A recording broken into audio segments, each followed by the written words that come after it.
Hello everyone and welcome back to my channel. और आज हम पढ़ेंगे महाजनपदों का उदय। बुद्ध के जन्म के पूर्व 6ठी शताब्दी ईसा पूर्व में भारतवर्ष 16 जनपदों में बटा हुआ था। इसकी जानकारी हमें बौद्ध ग्रंथ अंगुत्तर निकाय से मिलती है। तो राजधानी बहुत ज़्यादा इम्पॉर्टेंट है क्योंकि राजधानी से अक्सर बहुत सारे क्वेश्चन आपको मिल जाएंगे एग्ज़ाम में।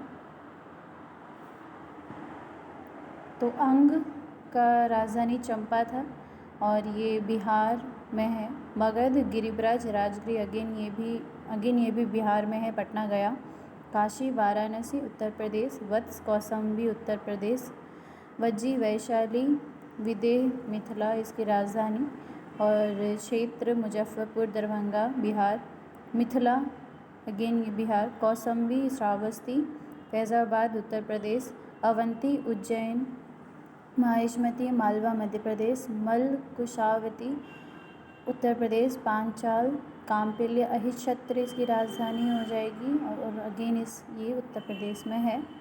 चेदी सुक्तिमती इसकी राजधानी हो जाएगी और आधुनिक स्थान बुंदेलखंड यानी कि उत्तर प्रदेश। कुरु का राजधानी इंद्रप्रस्थ, क्षेत्र आधुनिक दिल्ली, मेरठ एवं हरियाणा के कुरुक्षेत्र। मत्स्य विराटनगर इसका आधुनिक स्थान राजस्थान के आसपास। कंबोज हाटक इसका आधुनिक स्थान राजौड़ी एवं हज़ारा क्षेत्र। सूरसेन का राजधानी मथुरा जिसका आधुनिक स्थान उत्तर प्रदेश। अश्मक जिसकी राजधानी पोतन या पोटली और इसका आधुनिक स्थान गोदावरी नदी के क्षेत्र, दक्षिण भारत का एकमात्र जनपद।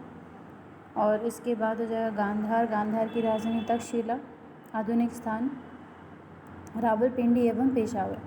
शुरू करते हैं जैन धर्म से। जैन धर्म के संस्थापक एवं परम तीर्थकर ऋषभदेव थे। जैन धर्म के 23वें तीर्थकर पार्श्वनाथ थे जो काशी के इक्ष्वाकु वंशीय राजा अश्वसेन के पुत्र थे।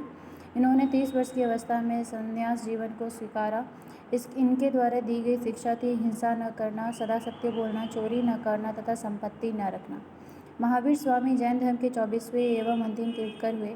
महावीर का जन्म 540 ईसा पूर्व में कुंडग्राम वैशाली में हुआ था। इनके पिता सिद्धार्थ यात्रिक कुल के सरदार थे और माता त्रिशला लिच्छवी राजा चेटक की बहन थी। महावीर की पत्नी का नाम यशोदा एवं पुत्री का नाम अनुजा प्रियदर्शिनी था। महावीर के बचपन का नाम वर्धमान था। इन्होंने 30 वर्ष की उम्र में माता पिता की मृत्यु के पश्चात अपने बड़े भाई नंदीवर्धन से अनुमति लेकर संन्यास जीवन को स्वीकारा था।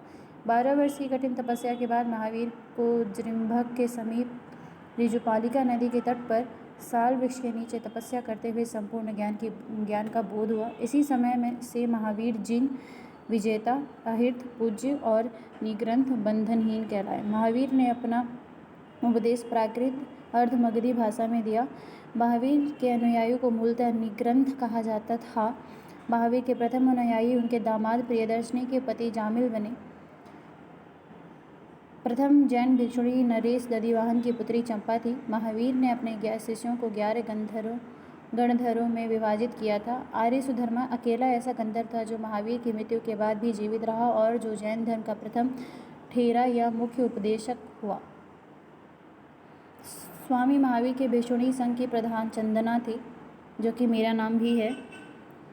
प्रमुख जैन तीर्थकर और उनके प्रतीक चिन्ह ऋषभदेव का सांड, अरटनाथ मीन, अजितनाथ हाथी, नामी नीलकमल, संभव घोड़ा, अरिष्टनेमी शंख, संपार्श्व स्वास्तिक, पार्श्व सर, शांति हिरण, महावीर सिंह। 2 जैन तीर्थकर ऋषभदेव और अरिष्टनेमी के नामों का उल्लेख ऋग्वेद में मिलता है।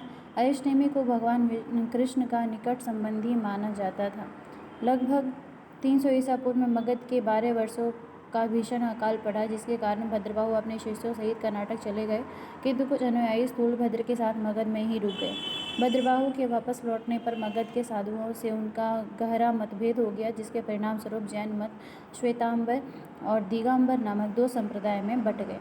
स्थूलबाहु के शिष्य श्वेतांबर श्वेत वस्त्र धारण करने वाले और भद्रबाहु के शिष्य दिगंबर नग्न रहने वाले कहलाए। जैन संगीतियों की अगर हम बात करें तो प्रथम जैन संगीति 300 ईसा पूर्व पाटलिपुत्र में हुआ था जिसके अध्यक्ष स्थूलबाहु थे। द्वितीय संगीति 6ठी शताब्दी में बल्लभी गुजरात में हुआ था और इसके अध्यक्ष थे क्षमा श्रवण। जैन धर्म के त्रिरत्न है सम्यक दर्शन, सम्यक ज्ञान और सम्यक आचरण। त्रिरत्न के अनुशीलन में निम्न 5 महाव्रतों का पालन अनिवार्य है: अहिंसा, सत्यवचन, अस्तेय, अपरिग्रह एवं ब्रह्मचर्य। जैन धर्म में ईश्वर की मान्यता नहीं है। जैन धर्म में आत्मा की मान्यता है। महावीर पुनर्जन्म एवं कर्मवाद में विश्वास करते थे। जैन धर्म के सप्तभंगी ज्ञान के अन्य नाम स्यादवाद व अनेकांतवाद है। जैन धर्म ने अपने आध्यात्मिक विचारों को सांख्य दर्शन से ग्रहण किया। जैन धर्म मानने वाले कुछ राजा थे: उदायीन, वंदराजा, चंद्रगुप्त मौर्य, कलिंग नरेश, खारवेल, राष्ट्रकूट राजा, अमोघवर्ष, चंदेल शासक। मैसूर के गंग वंश के मंत्री चामुंड के प्रोत्साहन के से कर्नाटक के श्रवणबेलगोला में 10वीं शताब्दी के मध्य भाग में विशाल बाहुबली की मूर्ति, गोमतेश्वर की मूर्ति का निर्माण किया गया। खजुराहो में जैन मंदिर का निर्माण चंदेल शासकों द्वारा किया गया। मौर्य उत्तर युग में मथुरा जैन धर्म का प्रसिद्ध केंद्र था। मथुरा कला का संबंध जैन धर्म से है। जैन तीर्थंकरों की जीवनी भद्रबाहु द्वारा रचित कल्पसूत्र है। 72 वर्ष की आयु में महावीर की मृत्यु 468 ईसा पूर्व में बिहार के राज्य के पावापुरी राजगीर में हो गई। मल्ल राजा श्रीस्थपाल के राज प्रसिद्ध में महावीर स्वामी को निर्वाण प्राप्त हुआ था। उसके बाद है बौद्ध धर्म। बौद्ध धर्म के संस्थापक गौतम बुद्ध थे। इन्हें एशिया का ज्योतिपुंज, लाइट ऑफ एशिया कहा जाता है। जन्म का प्रतीक है कमल एवं साढ़। निर्वाण पदचिन्ह, गृह त्याग घोड़ा, मृत्यु स्तूप, ज्ञान पीपल, बोधि वृक्ष। गौतम बुद्ध का जन्म 563 ईसा पूर्व में कपिलवस्तु के लुम्बिनी नामक स्थान पर हुआ था। इनके पिता शुद्धोधन शाक्य गण के मुखिया थे। इनकी माता माया देवी की मृत्यु इनके जन्म के 7वें दिन ही हो गई थी। इनका लालन पालन इनकी सौतेली माँ प्रजापति गौतमी ने किया था। इनका बचपन का नाम सिद्धार्थ था। गौतम बुद्ध का विवाह 16 वर्ष की अवस्था में यशोधरा के साथ हुआ। इनके पुत्र का नाम राहुल था। सिद्धार्थ जब कपिलवस्तु की सैर पर निकले तो उन्होंने निम्न 4 दृश्यों का क्रमशः देखा: बूढ़ा व्यक्ति, एक बीमार व्यक्ति, शव एवं एक सन्यासी। सांसारिक समस्याओं से व्यथित होकर सिद्धार्थ ने 29 वर्ष की अवस्था में गृह त्याग किया, जिसे बौद्ध धर्म में महाभिनिष्क्रमण कहा गया। गृह त्याग करने के बाद सिद्धार्थ ने वैशाली के अलार कलाम से सांख्य दर्शन की शिक्षा ग्रहण की। अलार कलाम सिद्धार्थ के प्रथम गुरु हुए। अलार कलाम के बाद सिद्धार्थ ने राजगीर के रुद्रक रामपुत्र से शिक्षा ग्रहण की। उरुवेला में सिद्धार्थ को कौंडिन्य, वंपा, भादिन्या, महानामा एवं अस्सागी नामक 5 साधक मिले। बिना अन्न जल ग्रहण किए 6 वर्ष की कठिन तपस्या के बाद 35 वर्ष की आयु में वैशाख की पूर्णिमा की रात निरंजना फल्गु नदी के किनारे पीपल वृक्ष के नीचे सिद्धार्थ को ज्ञान प्राप्त हुआ। ज्ञान प्राप्ति के बाद सिद्धार्थ बुद्ध के नाम से जाने गए। वह स्थान बोध गया कहलाया। बुद्ध ने अपनी प्रथम उपदेश सारनाथ में दिया, जिसे बौद्ध ग्रंथों में धर्म चक्र परिवर्तन कहा गया है। बुद्ध ने अपने उपदेश जनसाधारण की भाषा पाली में दिए। बुद्ध ने अपनी उपदेश कौशल, वैशाली, कौशांबी व अन्य राज्यों में दिए, लेकिन सर्वाधिक उपदेश कौशल देश की राजधानी श्रावस्ती में दिए। इनके प्रमुख अनुयायी थे बिंबिसार, प्रसेनजीत व उदायीन। बुद्ध की मृत्यु 80 वर्ष की अवस्था में 483 ईसा पूर्व में कुशीनारा, देवरिया, उत्तर प्रदेश में चुंद द्वारा अर्पित भोजन करने के बाद हो गई, जिसे बौद्ध धर्म में महापरिनिर्वाण कहा गया। मल्लों ने अत्यंत सम्मानपूर्वक बुद्ध का अनिष्ट संस्कार किया। एक अनुश्रुति के अनुसार मृत्यु के बाद बुद्ध के शरीर के अवशेषों को 8 भागों में बांटकर उन पर 8 स्तूपों के निर्माण कराया गया। बुद्ध का जन्म एवं मृत्यु की तिथि को चीनी परंपरा के कैंटोन अभिलेख के आधार पर निश्चित किया गया है। बौद्ध धर्म के बारे में हमें विशद ज्ञान त्रिपिटक, विनय पिटक, सुत्त पिटक और अभिधम पिटक से प्राप्त होता है। तीनों पिटकों की भाषा पाली है। बौद्ध धर्म मूलतः अनीश्वरवादी है। इसमें आत्मा की परिकल्पना भी नहीं है। बौद्ध धर्म में पुनर्जन्म की मान्यता है। तृष्णा को क्षीण हो जाने पर छिड़ जाने की अवस्था को ही बुद्ध में निर्वाण कहा गया है। विश्व दुखों से बरा है का सिद्धांत बुद्ध ने उपनिषद से लिया। बुद्ध के अनुयायी 2 भागों में विभाजित थे। भिक्षुक, बौद्ध धर्म के प्रचार के लिए उन्होंने संन्यास ग्रहण किया, उन्हें भिक्षु कहा गया। उपासक, गृहस्थ जीवन व्यतीत करते हुए बौद्ध धर्म अपनाने वाले को उपासक कहा गया। बौद्ध संघ में सम्मिलित होने के लिए न्यूनतम आयु सीमा 15 वर्ष थी। बौद्ध संघ में प्रविष्ट होने को उपसंपदा कहा जाता था। बौद्ध धर्म के त्रिरत्न हैं बुद्ध, धर्म एवं संघ। प्रथम बौद्ध संहिता 463 ईसा पूर्व राजगीर में हुआ था। महाकश्यप इसके अध्यक्ष थे। अजातशत्रु के शासनकाल में हुआ था। द्वितीय बौद्ध संहिता 383 ईसा पूर्व में वैशाली में हुआ था, जिसके अध्यक्ष सावाकामी थे। कालासो के शासनकाल में हुआ था। तृतीय बौद्ध संहिता 255 ईसा पूर्व में पाटलिपुत्र में मोगलीपुत्र तीस की अध्यक्षता में अशोक के शासनकाल में हुआ था। चतुर्थ बौद्ध संगीति ईसा पूर्व की प्रथम शताब्दी में हुआ था। कुंडलवन में वासुमित्र अश्वघोष की अध्यक्षता में कनिष्क के शासनकाल में हुआ था। चतुर्थ बौद्ध संगीति के बाद बौद्ध धर्म को दो भागों में हीनयान एवं महायान में विभाजित हो गया। बौद्ध धर्म के महायान संप्रदाय का आदर्श बोधिसत्व है। बोधिसत्व दूसरे के कल्याण को प्राथमिकता देते हुए अपने निर्वाण में विलंब करते हैं। हीनयान का आदर्श अहर्त पद को प्राप्त करना है। जो व्यक्ति अपनी साधना से निर्वाण की प्राप्ति करते हैं उन्हें ही अहर्त कहा जाता है। धार्मिक जुलूस का प्रारंभ सबसे पहले बौद्ध धर्म के द्वारा प्रारंभ किया गया। बौद्धों का सबसे पवित्र त्यौहार वैशाख पूर्णिमा है, जिसे बुद्ध पूर्णिमा के नाम से जाना जाता है। इसका महत्व इसलिए है कि बुद्ध पूर्णिमा के ही दिन बुद्ध का जन्म, ज्ञान की प्राप्ति एवं महापरिनिर्वाण की प्राप्ति हुई थी।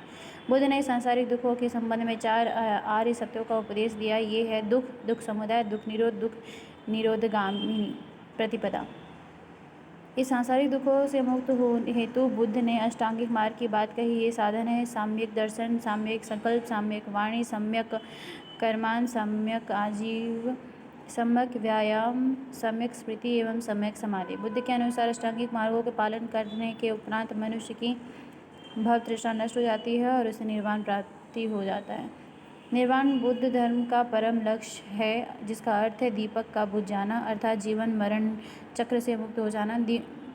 बुद्ध ने निर्वाण प्राप्ति को सरल बनाने के लिए निम्न 10 सीलों पर बल दिया: अहिंसा, सत्य, अस्तेय, अपरिग्रह, मद्य सेवन न करना, असमय भोजन न करना, सुख विस्तार पर नहीं सोना, धन संचय न करना, स्त्रियों से दूर रहना और नृत्यगान आदि से दूर रहना। गृहस्थों के लिए केवल प्रथम 5 सील या भिक्षुओं के लिए 10 सील मानना अनिवार्य है। बुद्ध ने मध्यम मार्ग का उपदेश दिया।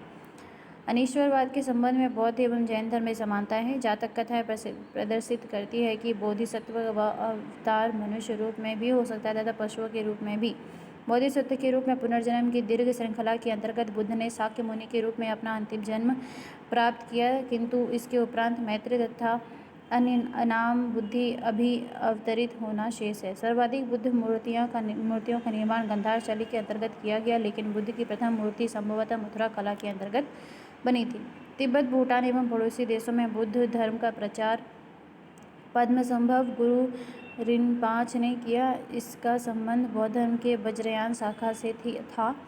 इनकी 123 फीट ऊंची मूर्ति हिमाचल प्रदेश रहवाल सर झील में है। भारत में उपासना की जाने वाली प्रथम मूर्ति संभवतः बुद्ध की थी। अगला टॉपिक है मगध राज्य का उत्कर्ष। मगध के सबसे प्राचीन वंश के संस्थापक बृहद्रथ था। इसकी राजधानी गिरिब्रज राजगीर थी या राजगृह। जरासंध बृहद्रथ का पुत्र था। हर्यंक वंश के संस्थापक बिंबिसार मगध की गद्दी पर 544 ईसा पूर्व बौद्ध ग्रंथों के अनुसार में बैठा। यह बौद्ध धर्म का अनुयायी था। यह प्रथम भारतीय राजा था जिसने प्रशासनिक व्यवस्था पर बल डाली। बिंबिसार ने बृहद्रथ को हराकर अंग राज्य को मगध में मिला लिया। बिंबिसार ने राजगीर का निर्माण कर उसे अपनी राजधानी बनाया। बिंबिसार ने मगध पर करीब 52 वर्षों तक शासन किया। महात्मा बुद्ध की सेवा में बिंबिसार ने राजवैद्य जीवक को भेजा। अवंती के राजा प्रद्योत जो पांडु रोग से ग्रसित थे, उस समय भी बिंबिसार ने जीवक को उनकी सेवा शुश्रूषा के लिए भेजा था। बिंबिसार ने वैवाहिक संबंध स्थापित कर अपने साम्राज्य का विस्तार किया। इसने कौशल नरेश प्रसेनजीत की बहन महाकौशला से, वैशाली की चेटक की पुत्री चेलना से तथा मध्य देश आधुनिक पंजाब की राजकुमारी क्षेमा से शादी की। बिंबिसार की हत्या कर उसके पुत्र अजातशत्रु ने कर दी और वह 493 ईसा पूर्व में मगध की गद्दी पर बैठा। अजातशत्रु को उपनाम कुलिक था। वह प्रारंभ में जैन धर्म का अनुयायी था। अजातशत्रु ने 32 वर्ष तक मगध पर शासन किया। अजातशत्रु के सुयोग्य मंत्री का नाम वर्षकार था। इसी की सहायता से अजातशत्रु ने वैशाली पर विजय प्राप्त की। 461 ईसा पूर्व में अपने पिता की हत्या कर उदयन मगध की गद्दी पर बैठा। उदयन ने पाटलिग्राम की स्थापना की। वह जैन धर्म का अनुयायी था। हर्यक वंश का अंतिम राजा उदयन का पुत्र नागदशक था। नागदशक को उसके अमात्य शिशुनाग ने 412 ईसा पूर्व में उपदस्थ करके मगध पर शिशुनाग वंश की स्थापना की। शिशुनाग ने अपनी राजधानी पाटलिपुत्र से हटाकर वैशाली में स्थापित की। शिशुनाग का उत्तराधिकारी काल अशोक पुनः राजधानी को पाटलिपुत्र ले गया। शिशुनाग वंश का अंतिम राजा नंदीवर्धन था। नंदवंश का संस्थापक महापद्मानंद था। नंदवंश का अंतिम शासक घनानंद था। यह सिकंदर का समकालीन था। इसे चंद्रगुप्त मौर्य ने युद्ध में पराजित किया और मगध पर एक नए वंश मौर्य वंश की स्थापना की। नेक्स्ट टॉपिक है सिकंदर। सिकंदर का जन्म 356 ईसा पूर्व में हुआ था। सिकंदर के पिता का नाम फिलिप था। फिलिप 359 ईसा पूर्व में मकदूनिया का शासक बना। इसकी हत्या 329 ईसा पूर्व में कर दी गई। सिकंदर अरस्तु का शिष्य था। सिकंदर ने भारत विजय का अभियान 326 ईसा पूर्व में प्रारंभ किया। सिकंदर का सेनापति सेल्यूकस निकेटर था। सिकंदर को पंजाब के शासक पोरस के साथ युद्ध करना पड़ा, जिसे हाइडेस्पिस का युद्ध या झेलम वितस्ता का युद्ध कहा जाता है। सिकंदर की सेना ने व्यास नदी पर पश्चिम तट पर पहुंचकर उसे पार करने से इनकार कर दिया। सिकंदर स्थल मार्ग द्वारा 325 ईसा पूर्व में भारत से लौटा। सिकंदर की मृत्यु 323 ईसा पूर्व में बेबीलोन में 33 वर्ष की अवस्था में हो गई। सिकंदर का जल सेनापति निर्याकस था। सिकंदर का प्रिय घोड़ा बाऊकेफला था। इसी के नाम पर इसने झेलम नदी के तट पर बाऊकेफला नामक नगर बसाया था। अगला टॉपिक है मौर्य साम्राज्य। मौर्य वंश का संस्थापक चंद्रगुप्त मौर्य का जन्म 345 ईसा पूर्व में हुआ था। जस्टिन ने चंद्रगुप्त मौर्य को सेंड्रोकोटस कहा, जिसकी पहचान विलियम जोन्स ने चंद्रगुप्त मौर्य से की है। विशाखदत्त कृत मुद्रा राक्षस में चंद्रगुप्त मौर्य के लिए विशल शब्द का प्रयोग किया गया है। घनानंद को हराने में चाणक्य ने चंद्रगुप्त मौर्य की मदद की थी, जो बाद में चंद्रगुप्त मौर्य का प्रधानमंत्री बना। इसके द्वारा लिखित पुस्तक अर्थशास्त्र है, जिसका संबंध राजनीति से है। चंद्रगुप्त मगध की राजगद्दी पर 322 ईसा पूर्व में बैठा। चंद्रगुप्त जैन धर्म का अनुयायी था। चंद्रगुप्त ने अपना अंतिम समय कर्नाटक के श्रवणबेलगोला में नामक स्थान पर बिताया था। चंद्रगुप्त ने 305 ईसा पूर्व में सेल्यूकस निकेटर को हराया। सेल्यूकस निकेटर ने अपनी पुत्री कार्नेलिया की शादी चंद्रगुप्त मौर्य के साथ कर दी और युद्ध की संधि शर्तों के अनुसार 4 प्रांत काबुल, कांधार, हेरात एवं मकरान चंद्रगुप्त को दिए। चंद्रगुप्त मौर्य ने जैनी गुरु भद्रबाहु से जैन धर्म की दीक्षा ली थी। मेगास्थनीज सेल्यूकस निकेटर का राजदूत था, जो चंद्रगुप्त के दरबार में रहता था। मेगास्थनीज द्वारा लिखी गई पुस्तक इंडिका है। मेगास्थनीज के अनुसार सम्राट का जनता के सामने आने के अवसरों पर शोभा यात्रा के रूप में जश्न मनाया जाता था। उन्हें एक सोने के पालकी में ले जाया जाता था। उनके अंगरक्षक सोने और चांदी से अलंकृत हाथियों पर सवार रहते थे। कुछ अंगरक्षक पेड़ों को लेकर चलते थे। इन पेड़ों पर प्रशिक्षित तोतों का झुंड रहता था, जो सम्राट के सिर के चारों तरफ चक्कर लगाता रहता था। राजा सामान्यतः हथियारबंद महिलाओं से घिरे होते थे। उनके खाना खाने के पहले खास नौकर उससे खाने को चखते थे। वे लगातार 2 रात एक ही कमरे में नहीं सोते थे। पाटलिपुत्र के बारे में। पाटलिपुत्र एक विशाल प्राचीर से घिरा है, जिसमें 570 बुर्ज और 64 द्वार हैं। 2 और 3 मंजिल वाले घर लकड़ी और कच्ची ईंटों से बने हैं। राजा की महल भी काठ का बना है, जिसे पत्थर की नक्काशी से अलंकृत किया गया है। यह चारों तरफ से उद्यानों और चिड़ियों के लिए बने बसेरों से घिरा है। चंद्रगुप्त मौर्य और सेल्यूकस के बीच हुए युद्ध का वर्णन एम्पियानस ने किया। प्लूटार्क के अनुसार चंद्रगुप्त ने सेल्यूकस को 500 हाथी उपहार में दिए थे। चंद्रगुप्त मौर्य की मृत्यु 298 ईसा पूर्व में श्रवणबेलगोला में उपवास द्वारा हुई। अगला है बिंदुसार। चंद्रगुप्त मौर्य का उत्तराधिकारी बिंदुसार हुआ, जो 298 ईसा पूर्व में मगध की राजगद्दी पर बैठा। अमित्रघात के नाम से बिंदुसार जाना जाता है। अमित्रघात का अर्थ है शत्रु विनाशक। बिंदुसार आजीवक संप्रदाय का अनुयायी था। अशोक पहले ब्राह्मण धर्म का अनुयायी था। कलहरण के राज तरंगने से पता चलता है कि वह शैव धर्म का उपासक था। निर्ग्रोध के प्रवचन सुनकर उसने बौद्ध धर्म को अपना लिया। वायुपुराण में बिंदुसार को भद्रसार या वारीसार कहा गया है। स्ट्रैबो के अनुसार सीरियन नरेश एंटियोकस ने बिंदुसार के दरबार में डायमिकस नामक राजदूत भेजा। इसे ही मेगास्थनीज का उत्तराधिकारी माना जाता है। जैन ग्रंथों में बिंदुसार को सिंहसेन कहा गया है। बिंदुसार के शासनकाल में तक्षशिला, सिंधु एवं झेलम नदी के बीच में हुए 2 विद्रोह का वर्णन है। इस विद्रोह को दबाने के लिए बिंदुसार ने पहले सुसीम को और बाद में अशोक को भेजा। एथीनियस के अनुसार बिंदुसार ने सीरिया के शासक एंटियोकस एक से मदिरा, सूखे अंजीर और एक दार्शनिक भेजने की प्रार्थना की थी। बौद्ध विद्वान तारानाथ ने बिंदुसार को 16 राज्यों का विजेता बताया। अशोक बिंदुसार का उत्तराधिकारी अशोक महान हुआ, जो 269 ईसा पूर्व में मगध की राजगद्दी पर बैठा। अशोक की माता का नाम सुभद्रांगी था। राजगद्दी पर बैठने के समय अशोक अवंती का राज्यपाल था। मास्की एवं गुर्जरा अभिलेख में अशोक का नाम अशोक मिलता है। पुराणों में अशोक को अशोकवर्धन कहा गया है। अशोक ने अपनी अभिषेक में 8 वर्ष बाद लगभग 261 ईसा पूर्व में कलिंग पर आक्रमण किया और कलिंग की राजधानी तौसली पर अधिकार कर लिया। उल्लेख 13वें शिलालेख में। प्लानी का कथन है कि मिस्र का राजा फिडालिप्स टॉलमी द्वितीय ने पाटलिपुत्र में डियानिसियस नाम का एक राजदूत भेजा था अशोक के दरबार में। उपगुप्त नामक बौद्ध भिक्षु ने अशोक को बौद्ध धर्म की दीक्षा दी थी। आजीवक संप्रदाय की स्थापना मखली गोसाल ने की थी। अशोक का उपासक के रूप में अपने राज्याभिषेक के 10वें वर्ष बोध गया की, 12वें वर्ष निगाली सागर की एवं 20वें वर्ष में लुम्बिनी की यात्रा की। अशोक ने आजीवकों को रहने हेतु बराबर की पहाड़ियों में 4 गुफाओं का निर्माण कराया, जिसका नाम कर्ज, चौपार, सुदामा तथा विश्व झोपड़ी था। अशोक के पौत्र दशरथ ने आजीवकों को नागार्जुन गुफा प्रदान की। अशोक के 7वें स्तंभ लेख में आजीवकों का उल्लेख किया गया है तथा महामात्रों को आजीवकों के हितों का ध्यान रखने के लिए कहा गया है। आजीवक अशोक ने बौद्ध धर्म का प्रचार के लिए अपने पुत्र महेंद्र एवं पुत्री संघमित्रा को श्रीलंका भेजा। बौद्ध परंपरा और उनके लिपियों के अनुसार अशोक ने 84,000 स्तूपों का निर्माण किया था। भारत में शिलालेख का प्रचलन सर्वप्रथम अशोक ने किया।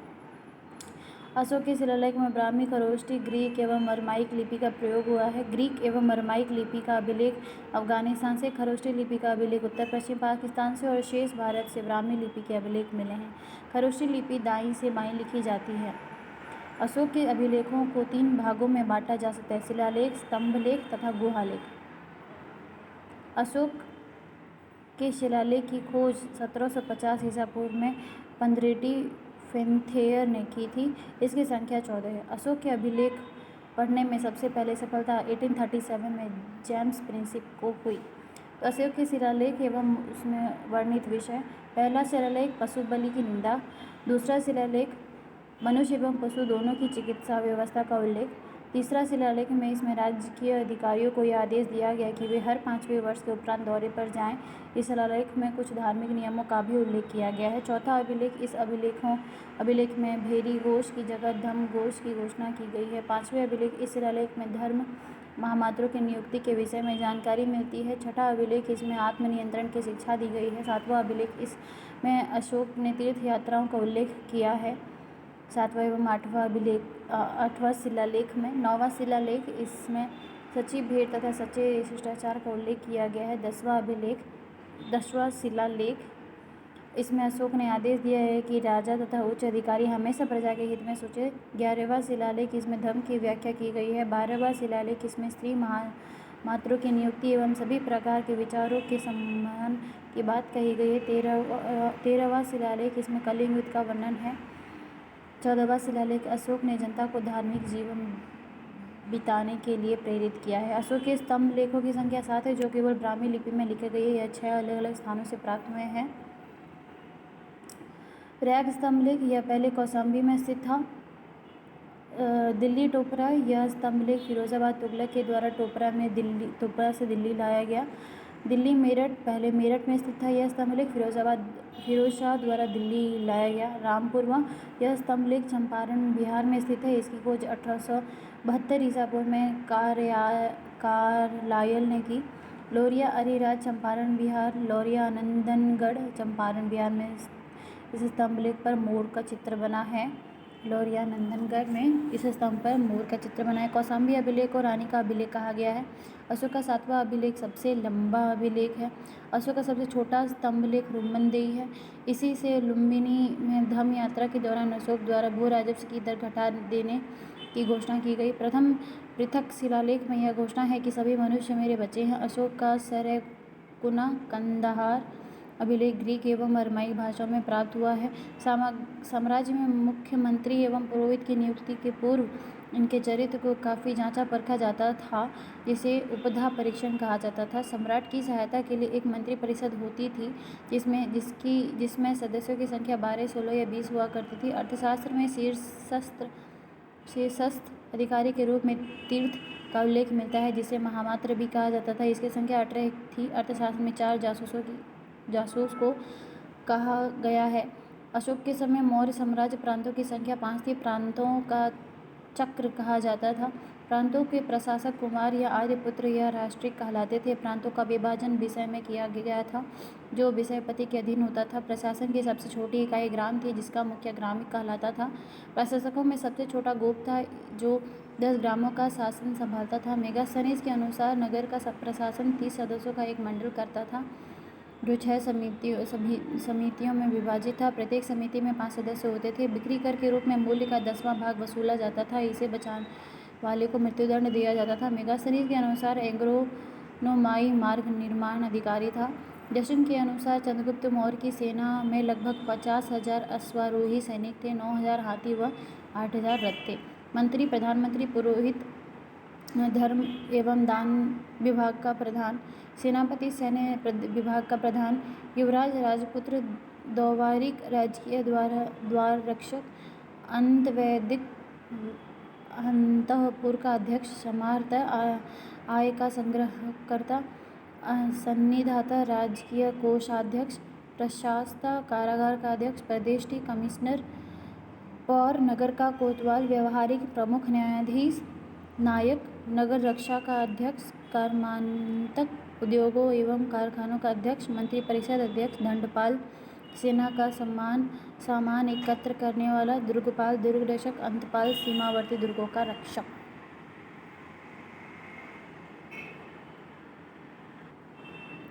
जस्टिन नामक यूनानी लेखक के अनुसार चंद्रगुप्त ने अपनी 6 लाख की फौज से सारे भारत को रौंद दिया। यह बात सही भी हो सकती है और नहीं, लेकिन यह सही है कि चंद्रगुप्त ने पश्चिमोत्तर भारत को सेल्यूकस की गुलामी से मुक्त किया था। युद्ध क्षेत्र में सेना का नेतृत्व करने वाला अधिकारी नायक कहलाता था। सैन्य विभाग का सबसे बड़ा अधिकारी सेनापति होता था। प्लानी नामक यूनानी लेखक के अनुसार चंद्रगुप्त की सेना 6 लाख पैदल सिपाही, 30,000 घुड़सवार और 9,000 हाथी थे। प्रशासनिक समिति एवं उसके कार्य समिति: प्रथम, उद्योग एवं शिल्प कार्य का निरीक्षण। द्वितीय, विदेशियों का देखरेख। तृतीय, जन्म मरण का विवरण रखना। चतुर्थ, व्यापार एवं वाणिज्य की देखभाल। पंचम, निर्मित वस्तुओं के विक्रय का निरीक्षण। षष्ठ, बिक्री का कर वसूलना। मेगास्थनीज के अनुसार मौर्य सेना का रखरखाव 5 सदस्य 6 समितियां करती थी। मौर्य प्रशासन में गुप्तचर विभाग महामत्य सर्प नामक अमात्य के अधीन था। अर्थशास्त्र में गुप्तचर को गूढ़ पुरुष कहा गया है तथा एक ही स्थान पर रहकर कार्य करने वाले गुप्तचर को संस्था कहा गया था। एक स्थान पर दूसरे स्थान पर भ्रमण करके कार्य करने वाले गुप्तचर को संचार कहा जाता था। अशोक के समय जनपदीय न्यायालय के न्यायाधीश को राजू कहा जाता था। सरकारी भूमि को सीता भूमि कहा जाता था। बिना वर्षा की अच्छी खेती होने वाली भूमि को अदेव मातृक कहा जाता था। मेगास्थनीज ने भारतीय समाज को 7 वर्गों में विभाजित किया है: दार्शनिक, किसान, अहीर, कारीगर, सैनिक, निरीक्षक एवं सभासद। स्वतंत्र वेश्यावृत्ति को अपनाने वाली महिला रूपा जीवा कहलाती थी। नंद वंश के विनाश करने में चंद्रगुप्त मौर्य ने कश्मीर के राजा पर्वतक से सहायता प्राप्त की थी। मौर्य शासन 137 वर्षों तक रहा। भागवत पुराण के अनुसार मौर्य वंश में 10 राजा हुए, जबकि वायु पुराण के अनुसार 9 राजा हुए। मौर्य वंश का अंतिम शासक बृहद्रथ था। इसकी हत्या कर इसके सेनापति पुष्यमित्र शुंग ने 185 ईसा पूर्व में कर दी और मगध पर शुंग वंश की नींव डाली। अशोक का राम विहार पाटलिपुत्र में था। सैन्य समिति एवं उनके कार्य समिति कार्य: प्रथम, जल सेना की व्यवस्था। द्वितीय, यातायात एवं रसद की व्यवस्था। तृतीय, पैदल सैनिकों की देखरेख। चतुर्थ, अश्वारोही की सेना की देखरेख। प्रथम, गज सेना की देखरेख। षष्ठ, रथ सेना की देखरेख।